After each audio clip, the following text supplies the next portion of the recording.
There was only one regular season matchup involving the Dallas Mavericks and Minnesota Timberwolves, involving Luka Doncic and Kyrie Irving in the lineup.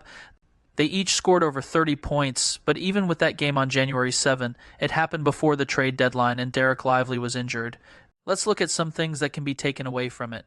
Kyrie Irving was aggressive against drop coverage with Rudy Gobert as the big defender, knowing those looks would be there in short range. He'll need to take advantage of these sequences again.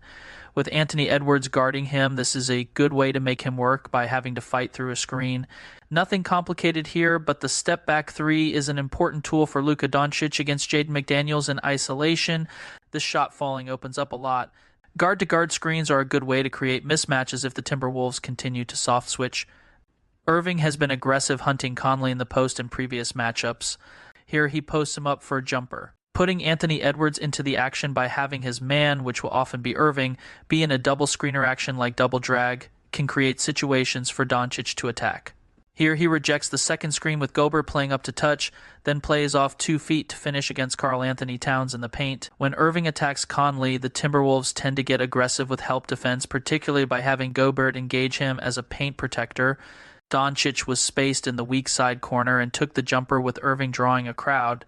The Timberwolves frequently treated Derrick Jones Jr. as a weak shooter and left him open even when he was popping after screening. He will need to make these shots. If Towns is guarding Jones or another wing, Doncic can use a hostage dribble after snaking into the gap to get McDaniels on his back before forcing Towns to commit to the switch. This is another instance when the step-back three is important.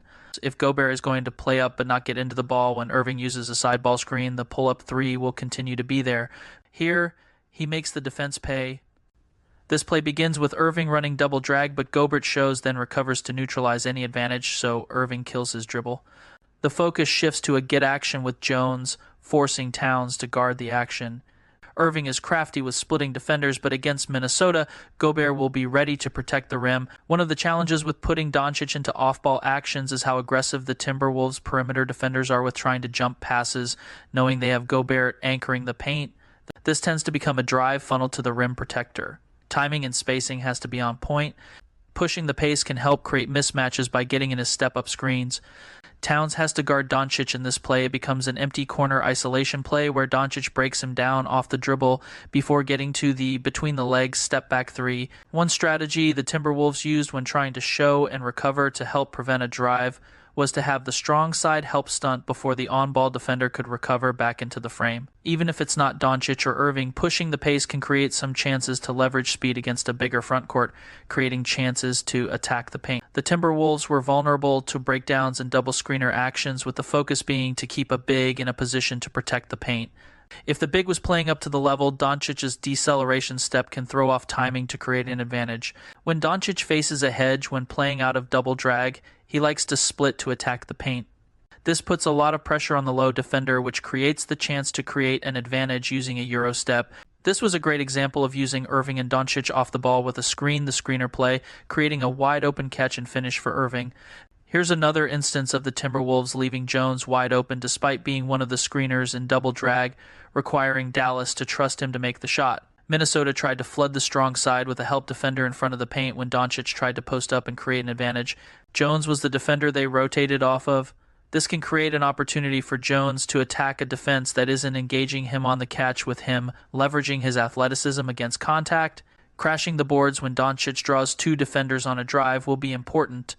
He likes to attack, hedge, and recover coverages, and if there is a player in the dunker spot, it will likely result in a help rotation. Here's another example of a step-up screen from Jones creating a favorable drive angle with Doncic, able to maneuver past Reed with him not being in position to contain the drive. Playing out of a zoom action with an empty corner is another method that can put the defense in a disadvantage by switching while conceding a favorable situation for Doncic to attack the paint.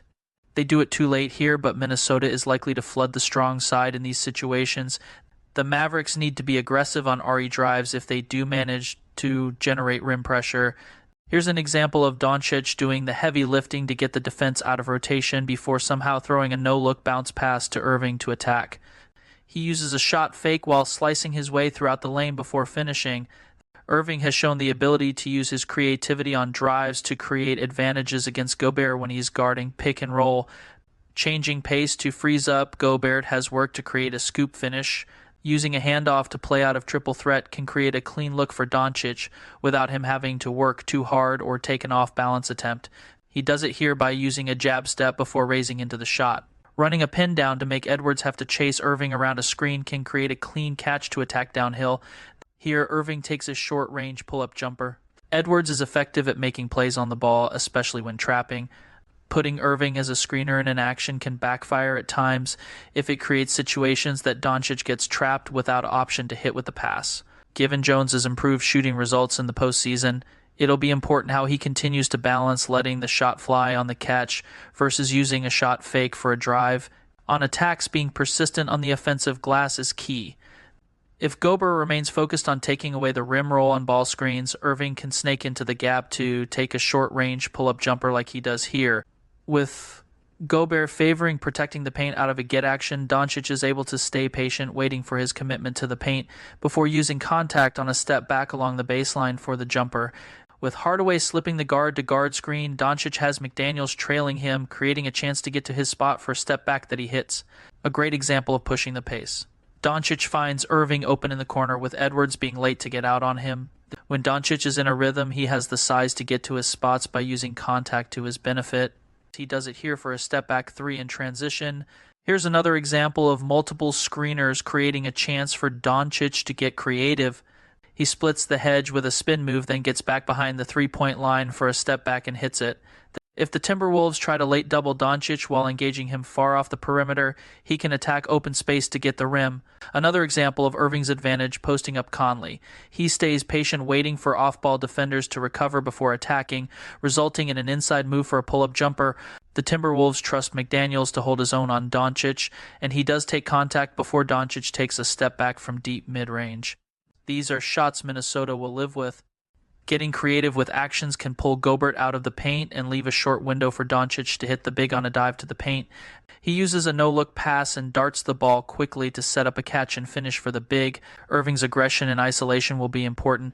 His ability to use jab steps out of triple threat to get a clean shot off should be helpful against such a good defensive squad like Minnesota. When the Timberwolves blitz Doncic, they tend to send an early low man, regardless of personnel, which can play into the Mavericks' advantage to create a catch-and-shoot look for Irving. When Jones does get left unaccounted for on the pop, Doncic can hold the double team and create an attack off the catch for him on the short roll. He has the athleticism to be a problem regardless if Gobert is in the paint. Thank you for watching this video all the way through. If you haven't already, please subscribe to my channel. Each like and comment helps these videos reach new people as well.